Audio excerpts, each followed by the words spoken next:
Bonjour à toi, cher entrepreneur, j'espère que tu vas très bien. Moi, c'est Justin et dans cette vidéo, j'ai une très bonne nouvelle pour toi. Je vais te partager deux stratégies si tu as un business dont tu as l'impression que la croissance est très lente ou bien tu es tout simplement à un niveau de stagnation. Ces stratégies pourront grandement t'aider. Alors, si tu viens d'arriver ici, moi c'est Justin, donc abonne-toi, ne rate pas les prochaines vidéos déjà en t'abonnant déjà à cette chaîne. Donc rapidement partage également à des personnes que tu connais qui sont également des entrepreneurs. On va refermer la parenthèse rapidement et on va aller dans le vif du sujet.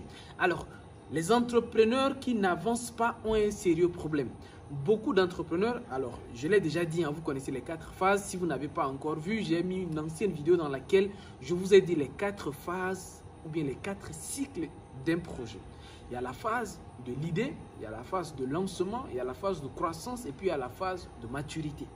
La phase de lancement, la phase de l'idée, le projet est en vous.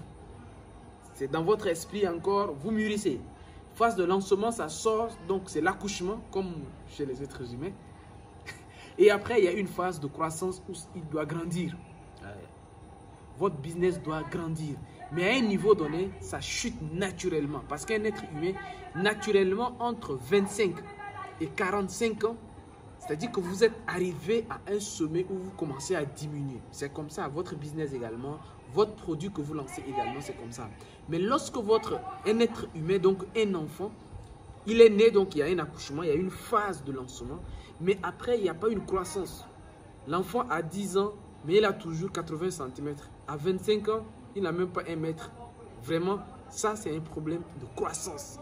Chez les êtres humains, quand il y a des problèmes de croissance, souvent, on fait appel au calcium ou bien voilà, les calciums qui vont fixer, ou bien les vitamines D qui vont fixer le calcium dans les os, voilà, les cartilages de conjugaison. On va essayer de voir pourquoi la croissance, donc souvent c'est là où il faut que les enfants prennent du lait, voilà, des choses qui vont les permettre de grandir. Ça, c'est chez les êtres humains. Mais dans les business, comme je suis en train de vous dire, c'est à peu près les mêmes choses en fait. Si vous analysez très bien, c'est que quand votre business va grandir, après 1 an, 2 ans, 3 ans, si votre business fait 5 ans et puis ça n'évolue pas, si ça fait déjà 5 ans, c'est beaucoup, mais bon, après 2, 3 ans, ça n'avance pas, vous devez vous poser des problèmes, vous devez vous poser des sérieuses questions. Chez les êtres humains, on va poser des problèmes de calcium et ainsi de suite. Quel est le calcium des entrepreneurs? Voilà. Alors, la première chose que vous devez savoir, le calcium chez les entrepreneurs ou bien tout ce qui va aider à la croissance de l'entrepreneur, c'est les fonds. Vous devez me injecter beaucoup d'argent. Ça paraît bizarre pour dire à quelqu'un qui a une entreprise qui stagne et après lui dire qu'il faut encore mettre beaucoup d'argent. Oui, en fait, je vais vous prendre des exemples. J'aime bien vous prendre des cas concrets pour que vous vous rendez compte de pourquoi tout ça. Prenons des cas concrets comme Facebook ou bien toutes ces entreprises de la GAFAM là. Google, Amazon, Facebook, Apple, Microsoft, voilà. Ces groupes-là. À un moment donné, il y a quand même un lancement. Facebook est entré en bourse, pourquoi? La bourse, en fait, en un mot, c'est également un système tripartite. C'est-à-dire qu'il y a la société, donc il y a la société qui est elle-même, donc qui est Facebook, donc il y a la société elle-même qui est la société. Après, il y a Mark Zuckerberg qui vont être les fondateurs et ainsi de suite. Et puis, il y a les actionnaires, ceux qui ont l'argent. Parce que pour que ta société grandisse, même si la société t'appartient, à un moment ou un autre, ta société a besoin de liquidité pour fonctionner, a besoin de financement. Ça, malheureusement, beaucoup d'entrepreneurs meurent avec leur bonne idée parce qu'ils veulent tout faire d'eux-mêmes. Ils pensent que non, bon, ils vont faire des petites économies, ils vont injecter dedans, ça va grandir un peu. En fait, c'est comme les poulets parce que vous savez également que j'ai fait un peu ce business-là. Donc, je connais un peu l'élevage de poulets. L'élevage de poulets, vous voyez, quand les poussins sont à moins 7 jours, ça dit qu'ils ne mangent pas beaucoup. À moins 7 jours, ça dit qu'entre 0 et 7 jours, les poussins ne mangent pas beaucoup. De 7 à 21 jours, ça commence à manger beaucoup. Après, au-delà de 25 jours, là, maintenant, c'est pour cela qu'à 30 jours, on commence à vendre les poulets parce qu'au-delà de 30 jours, ils mangent beaucoup. Chez c'est la même chose. Quand votre business commence à grossir, mais ça demande beaucoup d'argent.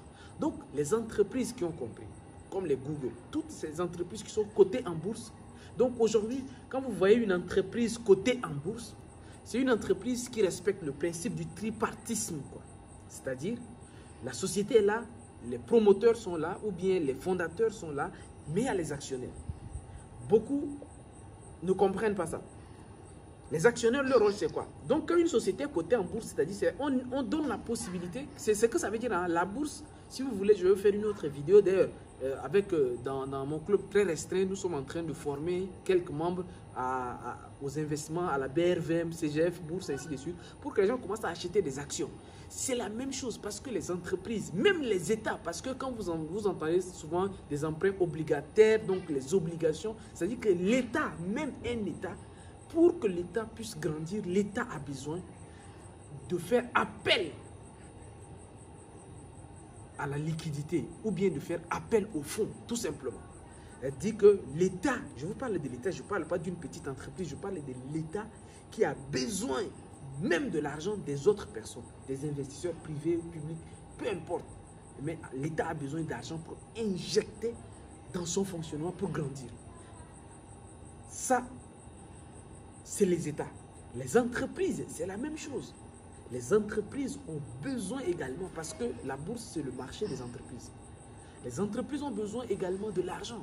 Donc, pourquoi vous avez une petite société qui ne grandit pas et vous ne voulez pas vous ouvrir aux gens? C'est ça, en fait, le problème des entrepreneurs africains. Les gens ne veulent pas s'ouvrir, en fait. Tu as un petit business, les gens ne veulent pas s'ouvrir. Moi, j'ai toujours dans ma tête, quand je fais quelque chose et que ça commence à fonctionner, j'essaie d'ouvrir ça aux gens. Bien que pour certains business, j'ai ouvert à des gens, les gens sont entrés dedans, ça n'a pas fonctionné comme il le faut, mais ça, il faut que ça soit un réflexe chez vous. Que lorsque vous avez un business qui commence à grandir, si vous voulez, ou bien vous pensez que vous êtes capable et que vous allez gérer l'affaire à seul et que vos propres économies peuvent suffire, vous serez à un certain niveau. Il y a un de mes mentors qui dit, les entrepreneurs qui s'endettent, parce que ça arrive très souvent, les entrepreneurs qui s'endettent sont des entrepreneurs qui sont ambitieux parce qu'ils ont pris conscience que pour arriver à un niveau très loin, même s'ils prennent tout leur argent, ils mettent dedans, ça ne suffirait pas d'arriver à un niveau très loin. Voilà pourquoi ils ont besoin, ils ont vraiment besoin que d'autres personnes viennent et apportent leur argent. Vous voyez, les grands entrepreneurs ou bien les grandes entreprises de façon générale, ce sont des entreprises qui font des levées de fonds de 200 millions, 500 millions. J'ai mon ami ici à Dakar, il est maintenant au Bénin. J'en ai plusieurs comme ça qui ont des petites startups, mais pour aller à un niveau de croissance, ils ont besoin que les gens viennent mettre leur argent dedans. C'est ce que nous on fait par exemple aujourd'hui avec Vera Immobilier, qui est une de nos sociétés, où aujourd'hui un de nos clients est en train de devenir actionnaire dedans. Parce qu'on veut inonder le marché en fait. On veut aller maintenant un peu plus, on veut vraiment, voilà. C'est-à-dire qu'à un moment donné, si vous voulez aller à l'international et aller, voilà, vous avez besoin que les gens mettent leur argent dans votre business. C'est très important. Maintenant, cet argent que les gens vont mettre dans votre business là, servira à quoi? C'est ça la question. Mais c'est vraiment essentiel qu'à un moment donné, il y a une injection de fonds dans votre activité pour que la croissance aille vite. Mais cet argent que vous allez vous-même prendre ou bien ainsi de suite, vous allez en faire quoi? Ça, c'est une autre vidéo. Ou bien que vous-même, les bénéfices que vous avez, ainsi de suite. Bon, bref, pour ne pas que la vidéo soit très longue, je vais m'arrêter ici et dans une prochaine vidéo, je vais vous expliquer maintenant comment, avec les fonds, vos bénéfices déjà, les bénéfices propres à votre business, et puis maintenant des fonds extérieurs, comment en faire pour faire grandir votre entreprise. Bon, je vais m'arrêter là. Sinon, je vais trop m'étaler. J'ai un sérieux, il y a un point, un aspect très sérieux que j'ai oublié de dire. Mais bon, je pense que je vais revenir sur ça dans une autre vidéo pour ne pas que la vidéo soit seulement très longue. Je vais m'arrêter ici. Portez-vous bien et à très bientôt. Ciao, ciao.